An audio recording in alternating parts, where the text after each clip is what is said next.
naima nze moko système nanga zo memela biso lelo komi lobi komi lobi kuna Manchester nanga tika bafanti ezala du plus haut sommet ti nase problème mingi ezali ya ba élection ezakoya pour ce faire tolinga mingi kosala ba émission na biso na lingala de façon à ce que bato bazolanda biso o balanda pe ba François milai te to kamata ba question na bango bazo poser biso to kamata to pozakango epaya mokonzo yo to zo yamba elelo o balobaka to kongi ngolo na ba poil na ye ata muta représenté ezali son excellence monsieur Adolphe Muzito, monsieur le premier ministre. Bonsoir. Bonsoir. Pour ce faire, Nazali na moi na le pango, il peut avoir muta représenté Tambo Eliezer oyo accompagner ça bien. Na kati ya mosala oyo Tambo Eliezer, bonsoir. Bonsoir papa. Monsieur Adolphe Muzito. Na sepelaka mingi na ndenge na bien akayo monsieur le premier ministre. Na ndenge ba émission mingi que tosali nayo. Lelo tomoni on ne pouvait pas citer le nom d'Adolphe Muzito sans citer parti Oyo Nana Ebelaki le Palou. On ne pouvait pas citer le nom d'Adolphe Muzito sans citer le nom du patriarche Antoine Kizenga. Tomoni esangaye Mouroudou. Patriarche a été proposé candidature en tant que président de la République. Mais total, Nani Pembeni, Adolphe Muzito, Oyo, Romain Baloba, Oh, Nayo, Britis, Britis Nangaï. Qu'est-ce qui se passe, monsieur le Premier ministre? Est-ce que vous avez n'a pas loup? Est-ce que vous avez tous n'a pas louté? Est-ce que vous avez été que ils ont ressentir, on dirait, trahison na moto ozobengaye papa lelo a commis adversaire na yo on a des questions nanga ya liboso et to komikake ba question za mingi te sous question peut-être moko ezala mais to banana no na likambo wana oyo bato nyonso baza kobituna yo bras droit ya Antoine Kizenga likambo nini monsieur Adolphe Muzito. Merci. Nakanisa pour abattre les spectateurs na biso na ndenge otuni motuna wana ebongi kobongisa maloba oyo ayo akati motuna na yo naoki lokolo lobi ke yo moni Kizenga akei kotya candidature na ye. Premier élément ya mibale olobi ke ngai na ye kotya candidature na nsima ya Kizenga oyo atyaki liboso bonga na ye na nsima. Ou parallèlement mais bino nyonso boza bacandidat na ndenge oyo olobelaki ngai na oloba boye Kizenga atie candidature yo mpe journaliste ndenge epai yo ozali omonaki Kizenga ndenge bacandidat mosusu bakendeki kotya candidature omonaki Kizenga te asali déplacement mpo kosala candidature wana eri élément mibale ya misatu ngai natiaki candidature na nsima ya Kizenga te natiaki candidature na ngai na après-midi mais ba oyo bakendeki kotya candidature ya Kizenga bakendeki nde na butu ozoka mpona nini ngai natie candidature fona précise mpe lisusu te natie candidature na nkombo ya pali te oyebi baaktivité ntango ya activité politique ebandi ndenge tosali ebandi kutu na nga na cadre ya parti na biso na 2014 na cadre ya 50e anniversaire ya Palu tosaki oyo babengi baatelier batelier wana tosali évaluation na mboka ndenge etamboli banda 60 na 2014 sur le plan économique, sur le plan politique, sur le plan social totirer ba conclusion pour la kolobake mboka banda tozwali panda ti na 2000 ezali kokita se kokita pati ya 2001 esali okwa kobanda komata ti 2006 tomati mpenza malamu ndenge oyebi bitumba barébellion banda tozwali panda bokekitaki mingi 2001 président Kabila ntango aye a démocratisé asangani na ba oyo bazalaki na ye baadversaire na opposition politique tobandi baréforme tosali kwa komata na ndenge toyei kosala élection démocratie ekoti mboka ebandi komata wana évaluation tosalaki mais à partir ya 2014-2015 économie ebandi kokita social ebandi kobeba ayi lokola tobetri lokola mololo te na nsima na bandi batribune na bandi bauniversité populaire epai na bandaki kolakisaka mboka eotambola malamu te politique ya sika oyo majorité ya sika na ndenge ekotaki ebandi kosala kwa kopengwa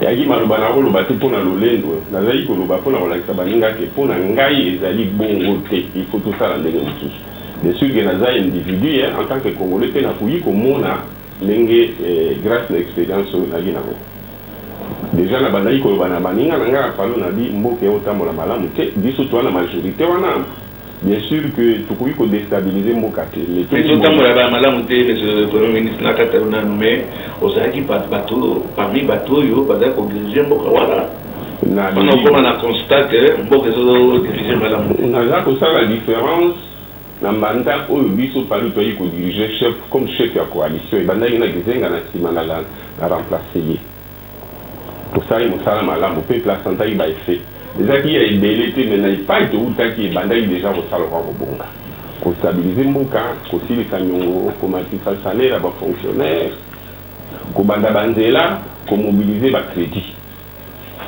lokola yoyebi mboka pendant période wana nyonso mbongo ezalaki stable mbongo ebandaki kocircule peuple ayebi yango kutu koleka yo na nga me ntango manda esili tozongi na manda mosusu na 2012 économie esali lokwa kokita bien sûr que moi dynamique oyo tosukaki nango ekontinuaki moke me baninga basali lokola bachange politique wana tokozongelako na nsima nalingi kaka naloba ke nabandaki déjà kosala critique constructive mpona kopesa mpe baproposition mpe patriarche na badéclaration na ye eza na 2014 wana bifai so bandaki baatelier na ndenge toyei kokota batribune ye alobaki ke mpona ye akosepela mingi avant nzambe abenga ye akosepela palu ekoka kozwa bokonzi ya monene ya likolo mpona bitumba oyo parti wana parti na ye esali mpona mboka oyo ako baprésident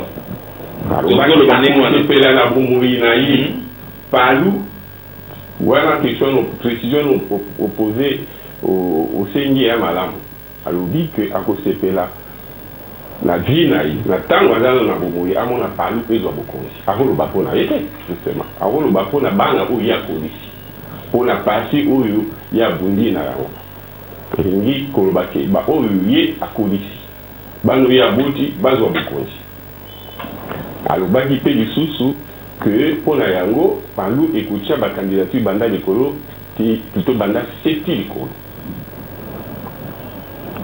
alors ntango tobandi sika awa boye élection tokomi penepene ya élection ba préparation tosali bacontact na bapays voisin tokomai mpe na angola président dos santos ayambai biso na cadre ya international socialiste tosololaki toye awa esali mobuku tokontinue bacontact na bato opposition mpona nga mpona palu na baconclusion atelier na ndenge mpe patriarche alobaki ke na 2016 tokotya libaya tobandaki kobongisama ke mpo toyebi ke atako tokotya libaya bongi tosalisa na baninga mpo tolonga to tolongi présidence bamosusu bato kokabola na bango bazwi gouvernement to parlement mpo bokonzi ezala misato na mboka na biso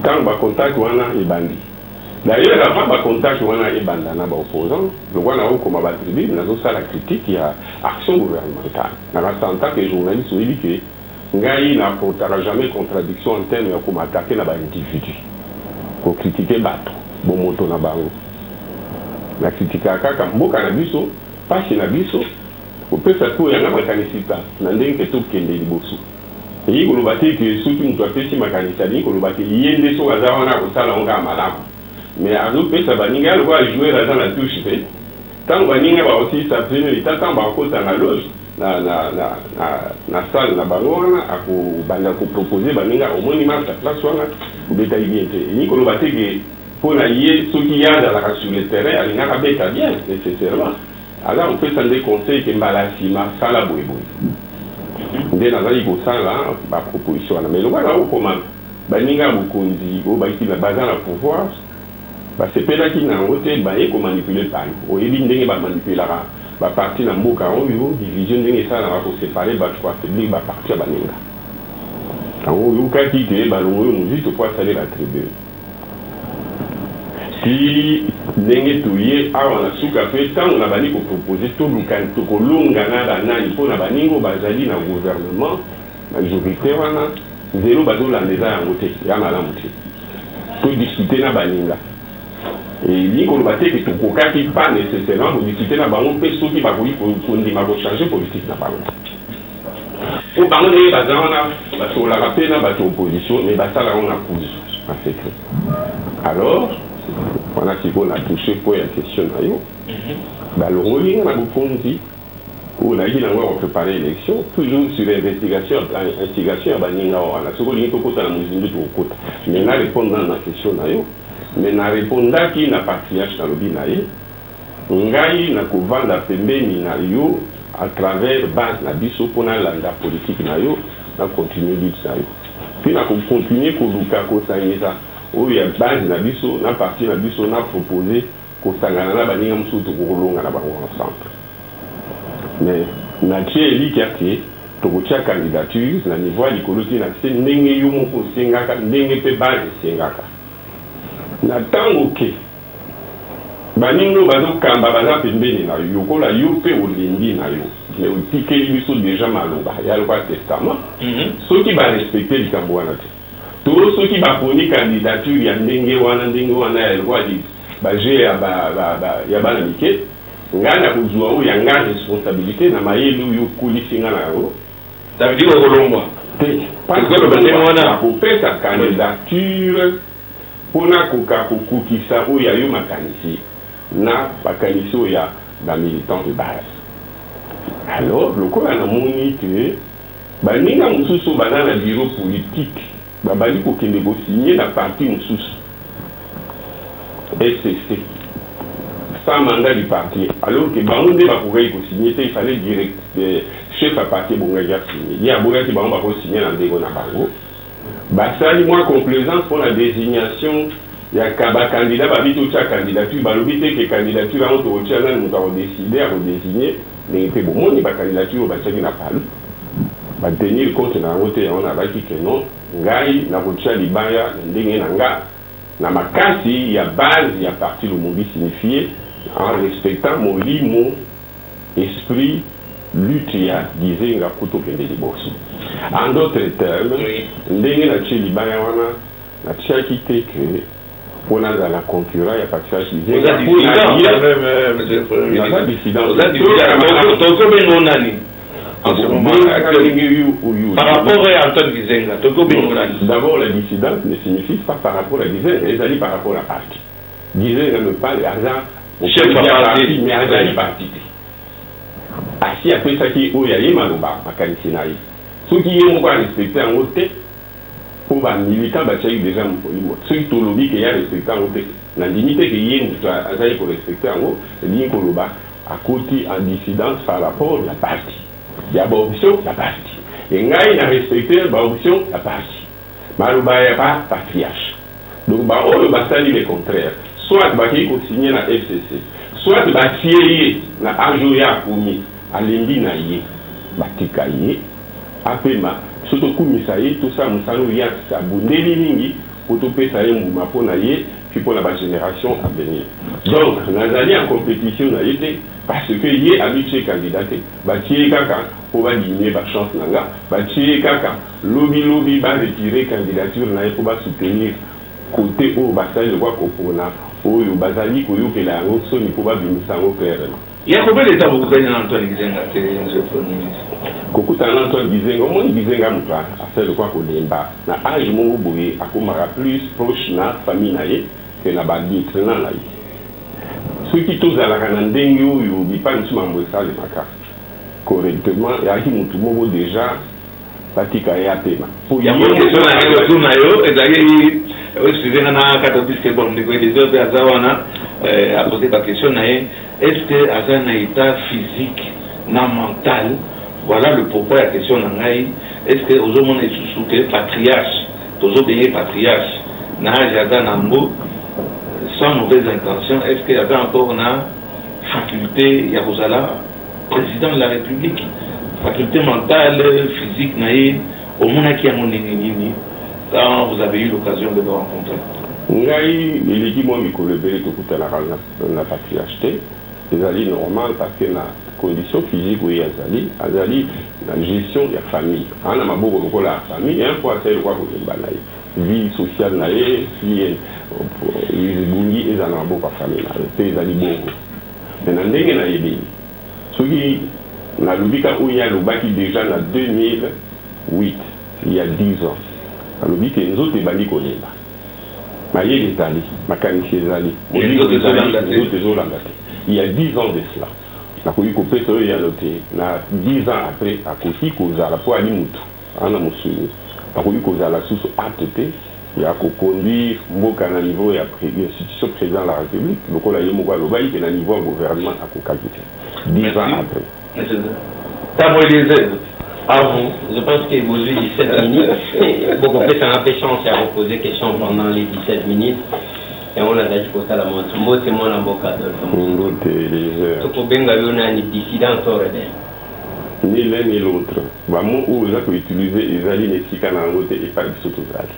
Merci beaucoup. Nazali Moutou, Azali, pour l'andamide, qu'il y a parti volonté à partir mais surtout volonté à base. Il y a parti le Mombi, c'est une fille pas. D'accord. Moi, je suis Adolphe Muzito, aux Olanda, instruction, il y a patriarche Antoine Gizenga. Au Lingio, le bac, la décision, nous, surtout comme on a eu pour Bimaka, na combo et Antoine Gizenga. Et ça y a été, batumbe, bakozwa, car na place na ye, na co-signé na place na ye, to ye mon condom, toi co-signé d'ici Kazan. La décision, il y a kozwa, pour nanga, les alliés. Mais, ata kutu ezali pour ngai ezali en violation ya volonté na ya option na ye au début akoki pe ko mutu te akoki kozwa décision pe abungi nzela anzambe te pe na lobi que la décision ezali conforme na idéologie na biso te na projet de société na biso te na ndenge tokoli na parti wana ndenge alakisa biso eza bongo te pe na lobi ke eza bongo te. Adolphe Muzito, on a vu la révélation dans l'émission Tango, Parlement d'Adjikotuna Mutuna. Robi na esta ou a comédie na âge na ye, adana maboko a famille na ye. Alors que biso na Congo to ebike yobe uzaka membre ya Antoine Gizenga. Membre ya Antoine Gizenga non. Ya famille ya Antoine Gizenga donc ou on est d'accord bani donc au biso to yebaka wana ezaka contraire na oyo ezali réalité. Nazali membre de la famille na ye na ndenge ke na congolais. Nazali membre de la famille na ye na ndenge ke toza province moko. Nazali membre de la famille na ye na ndenge ke toza territoire moko pe monoko moko. Nazali membre de la famille te ke nazali mutu ya secteur na ye. Tribu moko ya mupende nga pe na mupende. Nazali membre de la famille na ye comme congolais, comme moi na province ya Bandundu, Kwilu, moi na ya Gungu. Tous les secteurs mokoté, tous les familles mokoté. Mais tous les familles moko sur le plan politique, sur le plan idéologique, Nazal Bombi, Yazal Bombi, c'est tout un territoire moko, sur le secteur mokoté, mais tous ali monoko moko.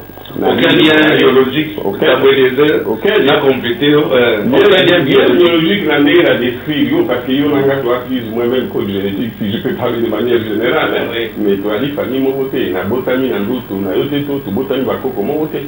Bakoko mongo na ndenge ya monoko ya muka donc c'est difficile à koloba toza bandeko tote question ya na biso africain to bandeko donc mingi baloba ke naza neveu na ye te ezali bongo te nakoki komaapproprier eloko ya ndenge wana te eyalingi lokuta. D'accord, naozonga peut-être kuna na candidature na ye olobi parce que nga nazalaki na yo na fini na ye kozela te na ntango mwana mboka lobi abimi nazalaki wana mais yo lobi aux dissidentés, aux affaires rebelles, mais on va dire qu'au dédoubler, Balou, en qui déclaration à Béni Boutembo, balobi ya biso candidat wana c'est ba membre palou ya biso candidat na élection présidentielle eza Adolphe Muzito pendant que bato wana bayebi awa que candidature ya Antoine Gizenga pe eza wana obandi ko dédoubler parti que d'animaux aux dissidents et aux PRDC. Au moins, ici, nous avons dit ça va utiliser, il faut aller sérieux. Nous avons provoquer une discussion, mais il faut aller apprécier là-bas. Est-ce que nous qui gagnent la Tindi, on va le voir. À supposer même qu'ils ont gagné la Tindi Bamou. Vous voyez que les socialistes français, vous voyez Macron. Macron a eu un mouvement là, au Babengi en marche. Vous voyez tout en restant militant. Il y a les socialistes, les libéraux, la République, voter qui peut Macron, tout en restant des libéraux du point de vue idéologique, encore que nous sommes présents l'idéologie, mais c'est l'amboco y a du donc, et quand nous savons, donc, mingi voter alors que bazali a parti sous la politique n'a bilan n'a parcours on est comme ça les alités que Nazar a dédoublé parce que quand nous sommes baninga il y a balou militant balou en commençant par où il y a l'école pas puni FCC libraire donc comme on peut monter l'essentiel est que l'idée le roi Macron qui est un peu gauche avec en même temps droite a pourtant été validé à gauche l'action la vision ngai na li lumundis Nazar progressiste. Il est normal, il est possible que Batu a parlé. Batu a IDPS. Bakoka pour la musique, la vision, le temps que tous pour un candidat commun et opposition, ou pour un café pour jouer à voix et à partir sous. Donc, on a constaté que Batu a parti son rôle, va voter un candidat son rôle, va voter candidat sous, surtout ceux qui unité pour ça. Il y a un moment où SCP Bassalo et Bango unité. Parce que parti nous sous Kala Baron voté ndenge mo ni kuna pe ba opposant Kala contre Kabila lobby ba voter te ba sangani déjà na SCC lobby te ba voter mutu ya SCC alors que ba utaki Kala minité na opposition ba sali pe mboule délai na opposition mais au moins il ba bandi pour changer j'espère que ba zo changer par rapport à vision et non pas par rapport à réalité. Voilà, na réponse par rapport à la candidature, il y a Antoine Gizenga, le dit que pour la candidature n'a été, mais il y a tout ça qui n'a fini, tout le monde qui lobby Gizenga, donc moi, qui chef avant qu'il va suspendre, il y a tellement lobby, c'est les patriarches, pour le lobby que Azali n'a pas beaucoup de famille biologique, les lots, heureusement. Qui est biologique et antinate. Oui. Les lots où ils ont malade, ils alliés idéologiques. Ouais. Bon, moko, il y a un allié moins en aïe, mais ni le sang ici, bango allié idéologique pour l'ouïe père Bundi la partie macasse. Tout ça, il y a biologique et national. Tout ça, il y a vision pose. Et puis il y a idéologie dans le livre. Il y a lobby, patriarche, ndemutwa tindia tika candidature naïe. Selon Adolphe Muzito. Et ça y a solo, et quand il cause à la solo, que quand il cause à la montage à Kinshasa. Pour l'anga, il a dit, pour manipuler. Ah, il y a montage à Kinshasa, manipulation. Non, il y a souvent dans la carte. Est-ce qu'au moins, il y a des au moins, il y a des réfugiés. Parce que les gens ne sont pas des réfugiés. Parce qu'il y a une population, il y a des accompagner Bango. Par lui, il y a des parties de masse. Au moins, il y a des militants. Donc, il y a et le voilà. Bon, Boligny, quand on a bini ça, on a bini ça, mais dis mon boy, c'est peuple fait à Zazo, batte, colocation bini ça, et l'autre, où il dit déjà. Donc, tout évoluer, tout poser ma cambouille en boca. Pour toujours bunda palou, et toujours bunda la boca. Toujours bunda la boca, tout le banal, ma cambouille en boca. Les nids, tous les alliés, les lots, les nids, aucun des lobbies. Tout qui canal au palou. N'a pas au bateau dirigeant, on a. Bango bazo na bango ata musuni nyonso mais biso tozwande molimo entre mutu oyo azwi musuni na oyo azwi molimo nani azwi edele. Voilà, mon avocat Adolphe Muzito comme ça tozonga kati na makambo.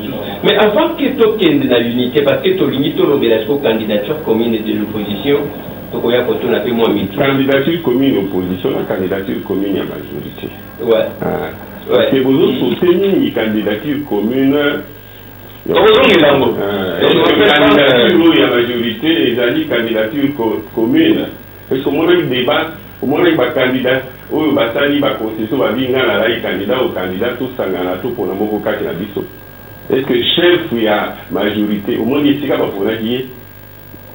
pour d'accord.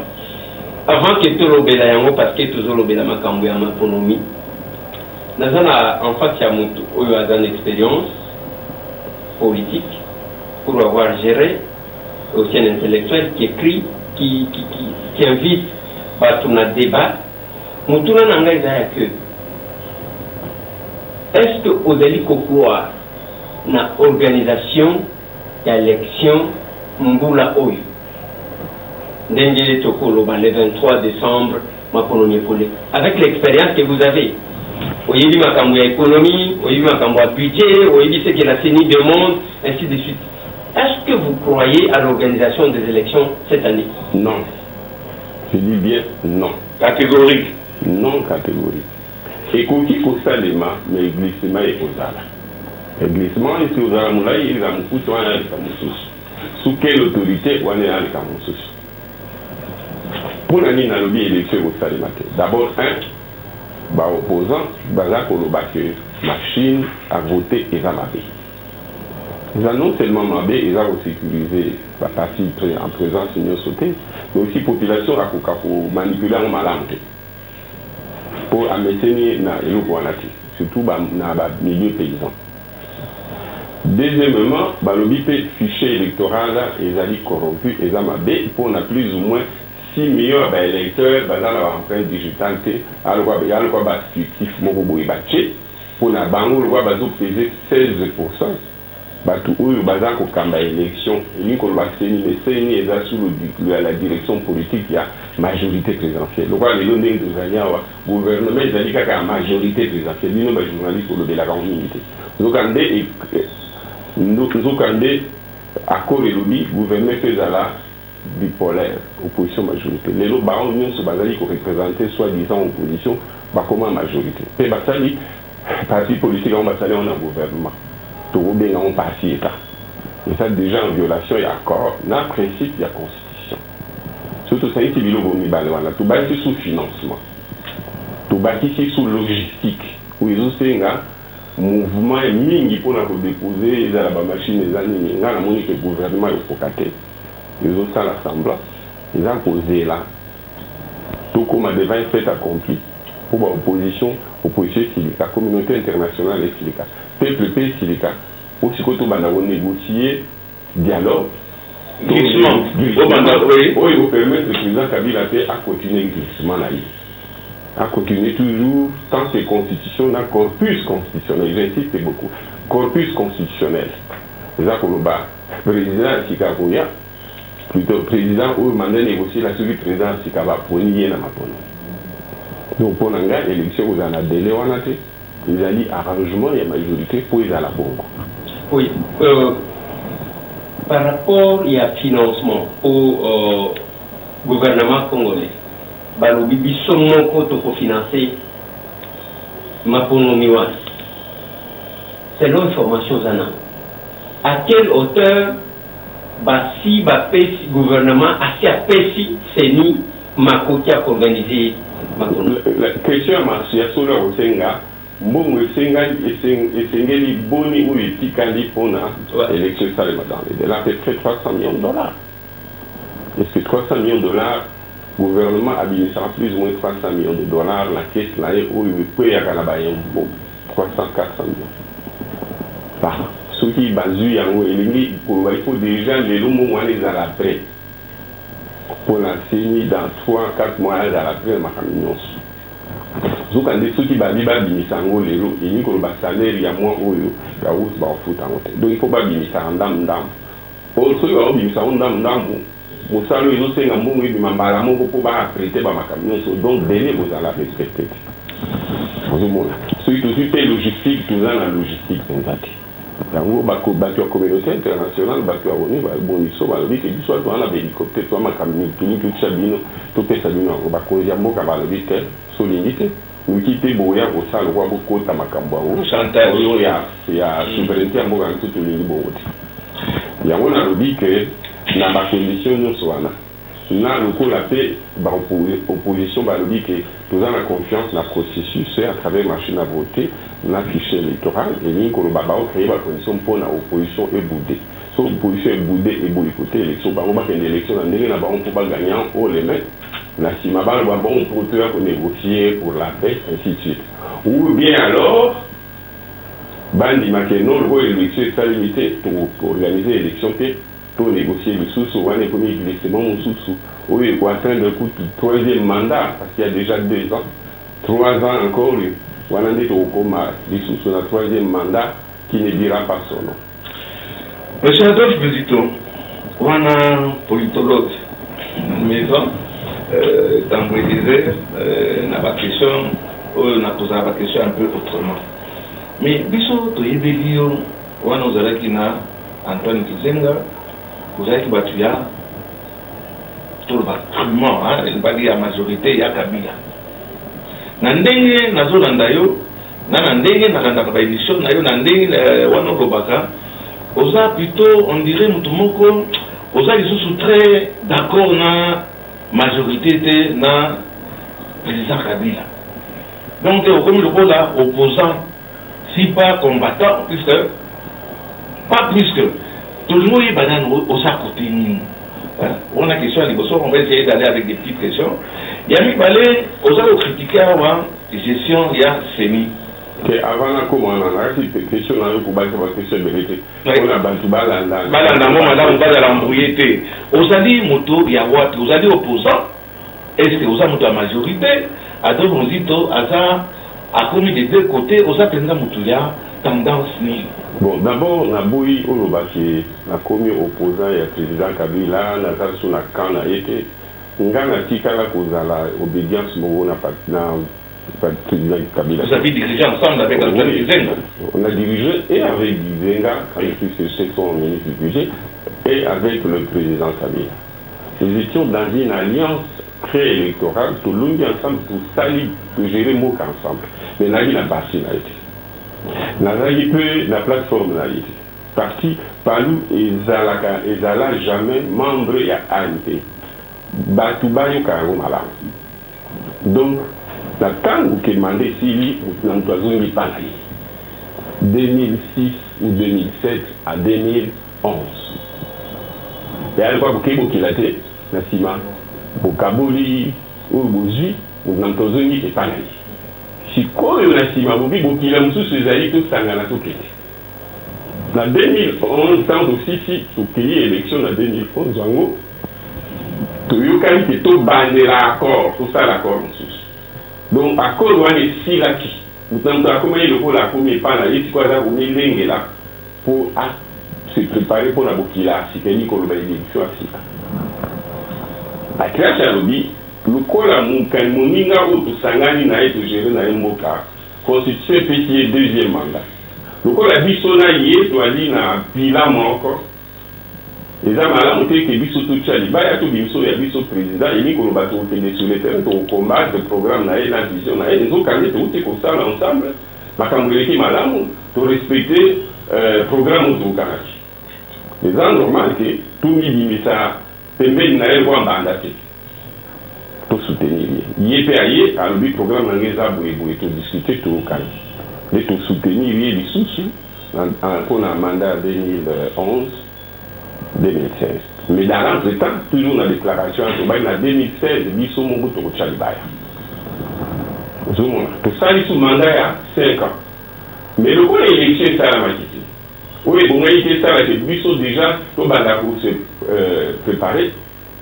Nous sommes obligés à continuer à étudier la faire courante en 2016, 2017, ainsi de suite. Et Nikoluba, prolongement, où il y a beaucoup de outils à faire traiter, et ça, je vois qu'on s'en dit ça, biso, pour tout le biso, par le côté, beaucoup de gens dans la groupe, tout le monde bouillé, parce que dans l'entretemps, il y a le président à Fongola qui est majorité dans la base, qui nous sous-sous, adversaire, dans biso, en 2011. C'est bon de le dire. Au point que biso a fait quoi pour diminuer autant la biso à cause ici l'adversaire dans l'année 2011. Après si on me dit ça fait qu'elles sont sous mon cœur.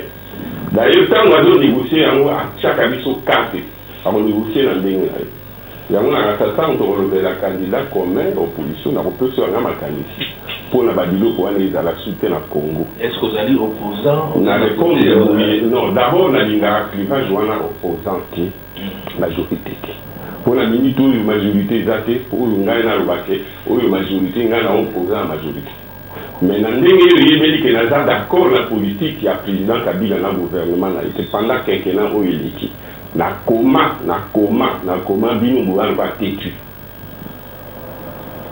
Non seulement la critique politique, je ne m'attaque aux personnes, ça ne m'intéresse pas. Je m'attaque aux politiques publiques, au système. Voilà, un système politique. Vous voulez comprendre le fait que je suis en divergence totale avec le président. Je suis en divergence de parti dans les alliés, parti dans les alliés, tout quoi assumer bilan, il y a gouvernement à mort. 2012-2016. Mais dans les proportions, il y a un autre joie. Au moins, il y a toujours l'équation, d'une part, il y a les passifs, d'autre part, il y a l'actif. Par la passif, on a fait les alliés fonctionnent à part l'actif. Et tout on apporte le mot qu'on a actif, la passif peut jouer à 1% de vos responsables à perdre. Alors donc, la lobby, je m'oppose au président de la République. D'abord en tant que citoyen, pour l'endeigner à organiser l'élection. Nous avons dit que la démocratie, pour tout comme la démocratie a joué quand même un rôle. Mais Ali, disait le cas comme il a dit, Ali peut effacer entre rouge, Makambo et Malam Assange.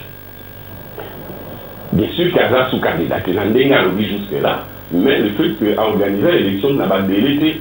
Nazali opposé à elle, Nazali opposé à elle. Nazali opposé à la politique publique. Parce que na proposé la vision dans le domaine nyonso, il y a un lobby qui pour na lokola lié à la politique ma b. À la politique autorisée na lié au gouvernement na. Na koui pour ça la naïe te sous l'hypersigning à la salle. Deuxièmement, il y a président où ça la bilan et mandat na il y a lui qui m'a camion c'est un malade. Et qui n'a pas compris qu'il a échoué. Et lui qui est dans la liée et dans la dauphin, il va continuer la politique. Voilà. Il raison de plus qu'il n'a pas la monité. Et à beaucoup la vie, nous avons même un sentiment. C'est là comme un sentiment. Constant, mais il y a un principe spirituel. Spirituellement, vous êtes voter. Mais physiquement, le gars qui ne vous doit pas combattre, il n'y a pas de problème. Il n'y a pas d'état d'âme à se faire. Donc, on a d'accord là, il était. Là, madame, nous, sur politique, nous avons des tambours qui. Nous avons des bacana, il y a un échec. Absolu. Ce qui est grave, ce n'est pas tant l'échec en lui-même. C'est le fait qu'il ne constate pas l'échec. Et qu'il est en divergence avec le peuple. Parce qu'on peut se tromper des bonnes fois. Ce qui n'est pas le cas d'ailleurs. Ok. Il est à l'objet de madame Nyonso et Zamala. Donc, il est en conflit avec le peuple, mais aussi avec moi, modestement. Donc, il s'agit que Mawato, tout pour s'engager pour tout continuer chez quoi là. Tout encore ça mboka na libulu, il y a d'autres bâtiments qui mboka na paradiso. C'est grave ça. Donc, Nazali d'accord là il était, il y a les cambrons mon lit, mon dernier fait ma coalition politique dans les années de carbone. Merci M. Mouzito. Mais c'est un bon, ça n'engage que moi, tout le monde a plutôt à partir du moment où on voit pour des raisons que vous venez de dire. Attendez, il faut préciser les sources. Pourquoi la salle va telengana la politique, la vision,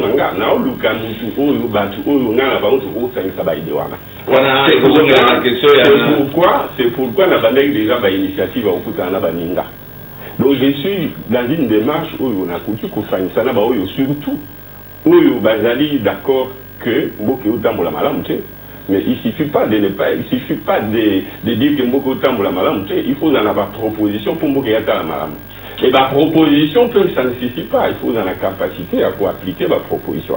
Nesika n'a commis. D'accord, M. Mouzito. Mais finalement, ce que vous avez là, vous avez dénoncé la façon, il y a la gestion, il y a un président Kabila, c'est un échec, vous voulez le dire, M. Mouzito. Concernant le problème, il y a machine à voter, ou machine à tricher, ou machine à voler, c'est selon mais il nous a bien que tricher, machine on a que voler, na bateau à gauche, ils ont donné leur raison aussi. Mais tout le reste est que beaucoup boycotter à moi. Qui vont créer une élection, parce que vous voyez d'avance que l'élection vous allez tronquer. Mais tout comme les vidéos sur vos qui bien, et pas Corneille Nanga, pour postuler, pour faire ça, ma candidature n'a pas non. Bambunda, bambunda moyen, tu voulais pas mon bébé, mais puis le voyez que, vas-y, ils ont les airs pour tricher. Donc, vous voyez que les résultats, et vous appelez, les résultats, il y a tricherie. Mais au lieu de dénoncer en gros, pour vendre, vous boycotter en gros. Non, mais j'insiste le pourquoi. Il y a le pourquoi, aussi. Vous avalisez cette machine-là, tout en la critiquant, mais vous êtes derrière, donc vous allez collaborer. Merci. Bon, d'abord, les alliés hypocrisie. Les alliés, peuple aligné élection. Il faut encourager. Tout le monde a été. Le quoi n'angalobi, à Kobongisa. Tout le monde a fait sa candidature pour la relaxer peuple que il y a des nids au péto l'indiango.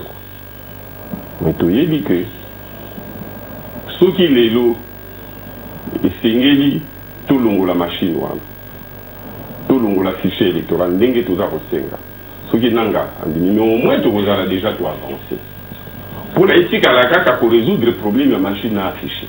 Surtout que tu as sa candidature.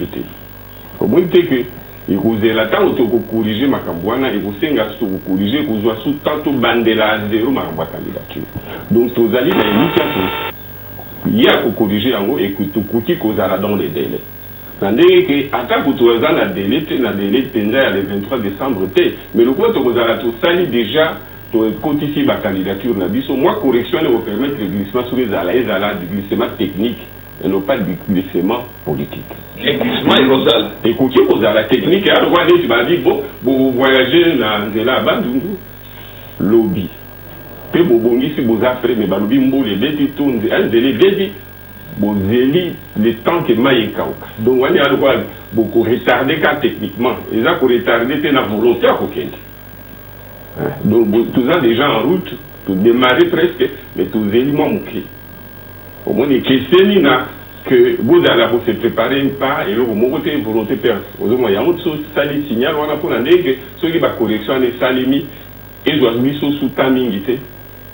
On divise Benza, voilà d'autres là, bateau Bazolanda, monsieur Mouzito, on divise vraiment que côté présidentiel, parce que ça a nos cadeaux, il y a Colombo la machine, parce que va commander, ils ont des millions de dollars. Justement, la présidence va raisonner le Hollandais, ils ont raisonné. Pour la banque, on a dit que tout bazar au soin en aïe, ils arrivent à opposants, ou bien à parti politique. Au soin en déna peuple. L'ennemi n'a pas eu à discuter. L'ennemi a un peuple au bazar pour pima élection, on a pouvoir où il y a bango bazar dans la gouvernement, on va ligne.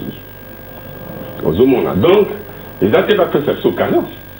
Ils n'ont pas fait ça cadeau dans le peuple Kolo Bokundi, na Ouyaza Osenga.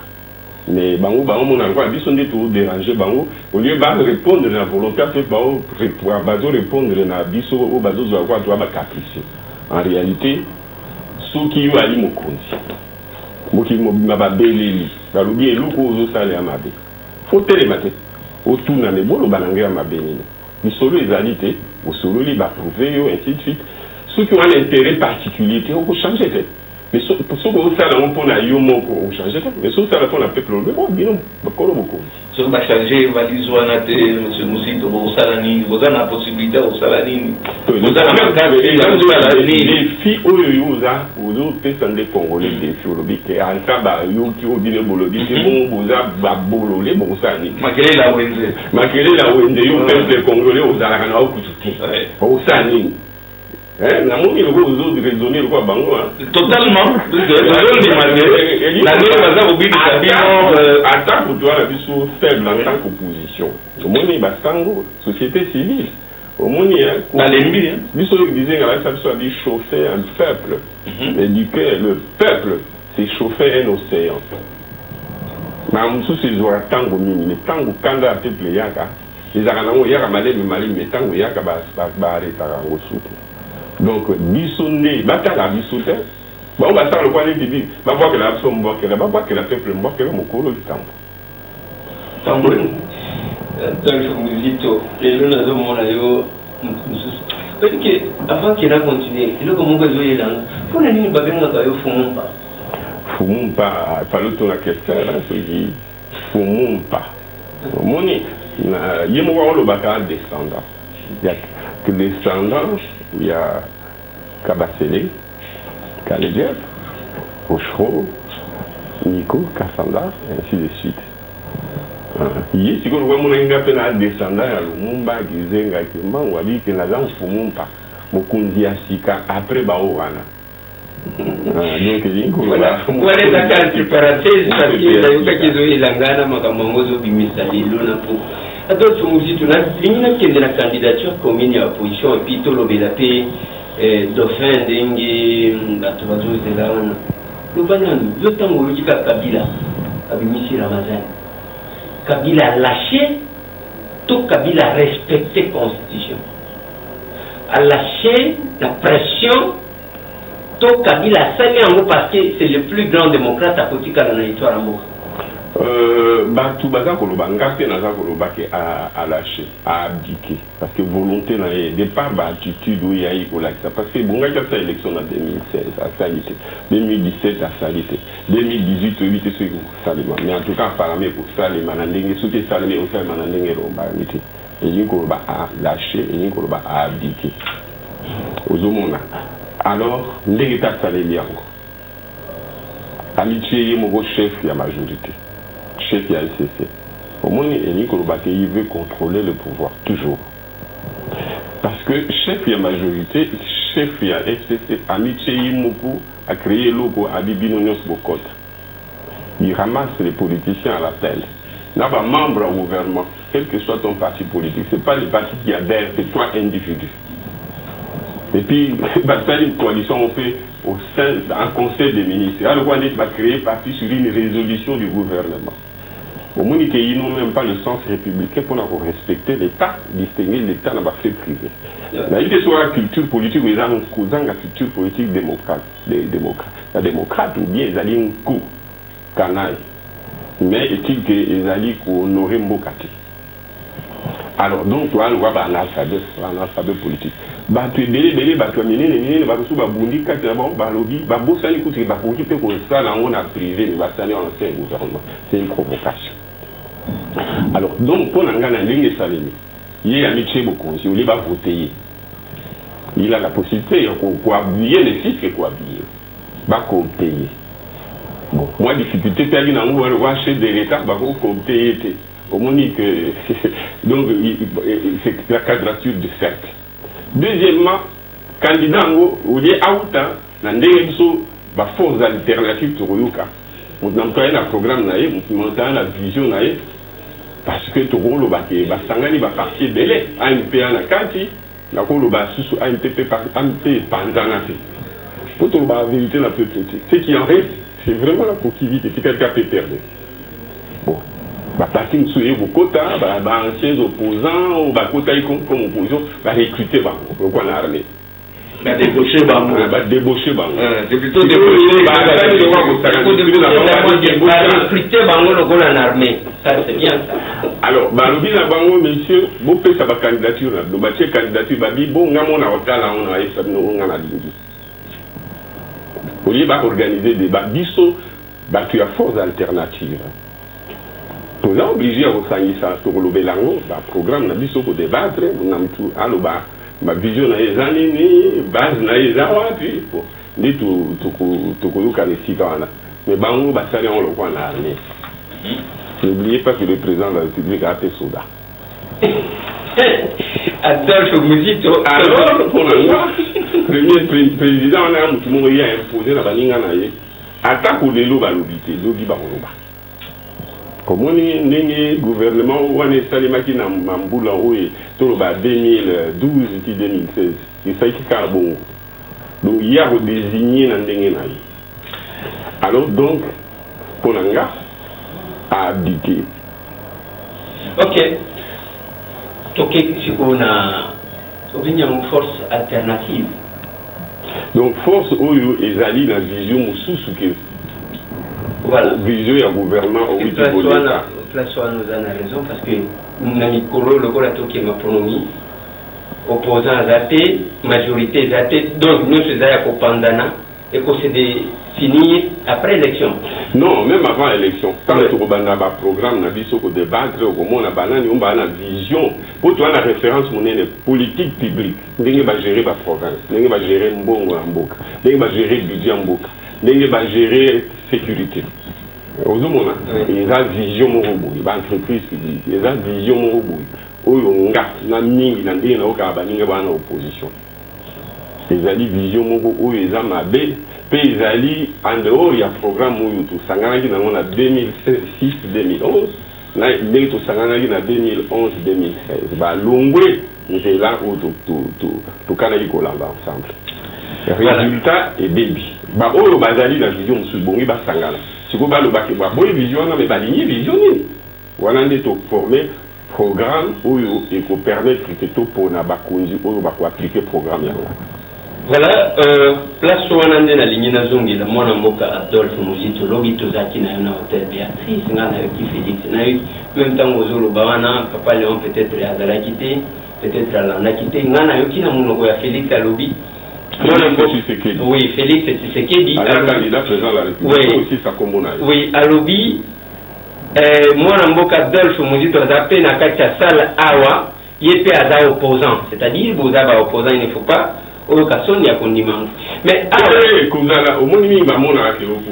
opposant et statut par principe parce que si on a vu les opposants à la cabine de l'Incolbaïe, plutôt les opposants à Bao Bazali, l'Incolbaba, la majorité, Bazana mandat, et puis on a un mandat opposant, on a dit surtout un mandat mon côté. C'est par principe.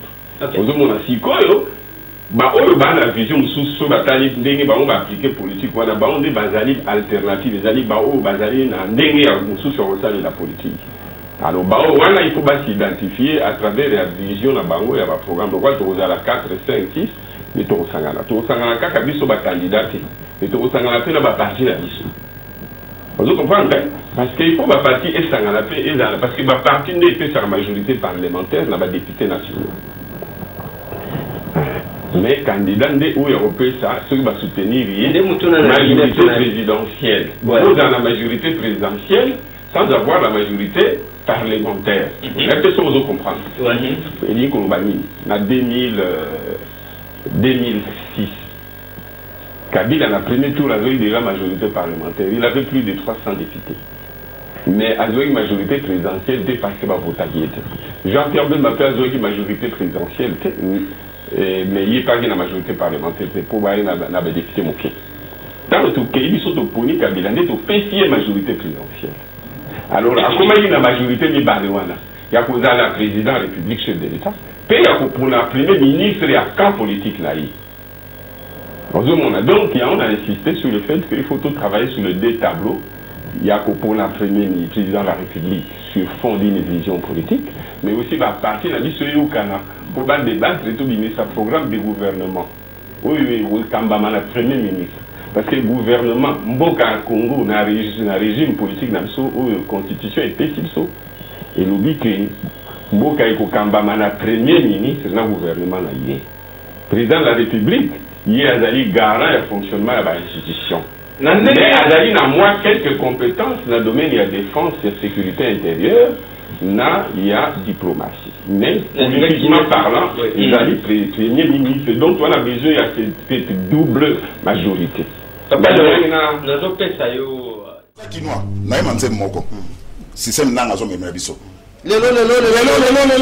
komi lobi komi lobi kuna. Oh, match ça. Nanga.